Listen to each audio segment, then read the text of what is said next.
Telangana high court نے Jubilee Hills gang rape case کے ایک نابالغ ملزم کو بالغ ملزمین کے ساتھ سلوک کرنے سے متعلق پوکسو عدالت کے احکام کو کالعدم قرار دیا۔ عدالت عالیہ نے اس کیس کے نابالغ ملزموں میں سے ایک ملزم نے پوکسو عدالت کے احکام کو چیلنج کرتے ہوئے داخل کردہ ایک عرضی پر فیصلہ سناتے ہوئے کہا کہ نابالغ کو بالغ ملزموں کے ساتھ سلوک نہیں کیا جا سکتا۔ ہائی کورٹ کے اس احکام کے بعد جبلی ہلز کے اجتماعی عصمت ریزی سنسنی خیز کیس میں اب 4 بالغ ملزموں اور 2 نابالغ ملزموں کے ساتھ علیحدہ طور پر مقدمہ چلایا جائے گا۔ گزشتہ سال ستمبر میں تحت کی ایک عدالت نے جرم کی سنگینی کو مد نظر رکھتے ہوئے 5 کے من جملہ 4 ملزمین کو بالغ ملزمین کی طرح کیس چلانے کا فیصلہ سنایا تھا۔ شہر کے جبلی ہلز علاقے میں ایک کار میں 17 سالہ لڑکی کی اجتماعی عصمت ریزی کے الزام میں پولیس نے گزشتہ سال جون میں 6 ملزمین کو گرفتار کر لیا تھا۔ ان میں ایک نابالغ ملزم بھی شامل ہے۔ ان ملزمین نے لڑکی کو دن میں ایک بار میں پارٹی دینے کا جھانسا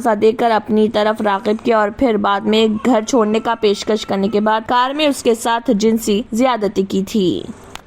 محکمہ موسمیات نے تلنگانہ میں مزید بارش کا انتباہ دیا ہے۔ اس نے اپنے بلیٹن میں کہا ہے کہ آئندہ 5 دنوں تک گرج چمک کے ساتھ ریاست کے کئی علاقوں میں بارش ہوگی۔ عہدیداروں نے بتایا کہ عادل آباد اور نظام آباد متحدہ اضلاع میں موسلادھار بارش کا امکان ہے۔ حیدرآباد اور رنگا ریڈی ضلع میں جمعرات کو اوسطاً بارش ہوئی، ساتھ ہی محبوب نگر اور میدک اضلاع میں بھی موسلادھار بارش ہوگی۔ محکمہ موسمیات نے کسانوں اور عہدیداروں کو چوکس رہنے کا مشورہ دیا۔ واضح ہے کہ گزشتہ شام بھی شہر حیدرآباد میں مختلف مقامات پر گرج چمک کے ساتھ بارش ہوئی۔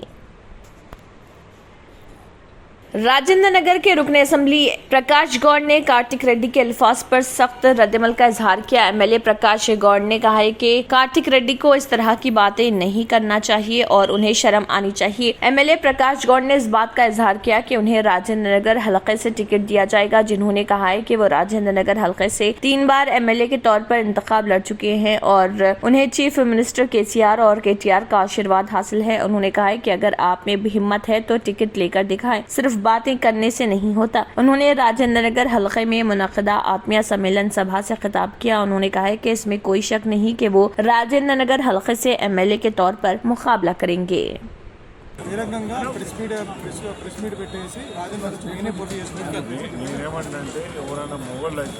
నేను నిలబడుతున్నా కేసీఆర్తోని కేటీఆర్తోని చెప్పాలి రాజేంద్ర నగర్ నుంచి కార్తీక్ నిలబడతాను చెప్పేసి నేను నిలబడినాను. ఆయన ఏదో ప్రెస్ మీట్ పెట్టానని నేను ఆయన అనడం తప్పు. ఇక ఊహిస్తారు ఎవరైనా, నేను వస్తాను ఏదో ఊహిస్తాను, ఊహించినంత మాత్రం ఉండదు. కేసీఆర్ అప్పుడే చెప్పాడు, ఎమ్మెల్యేలకు అందరికీ కూడా రూలింగ్ ఎమ్మెల్యేలు ఎవరైతే ఉన్నారో వాళ్ళందరూ కూడా టికెట్లు ఇచ్చి మళ్ళీ మిమ్మల్ని గెలిపించుకుంటారు చెప్పి మాకు ఎలాంటి డౌట్ లేదు. ఇవన్నీ కొన్ని జరుగుతూనే ఉంటాయి, ఇవన్నీ జరిగిందని మా పట్టిస్తారు. మేము కూడా మాట్లాడే చాలా ఉంటాయి, మాట్లాడాల్సిన సమయం వచ్చినా మాట్లాడతాం.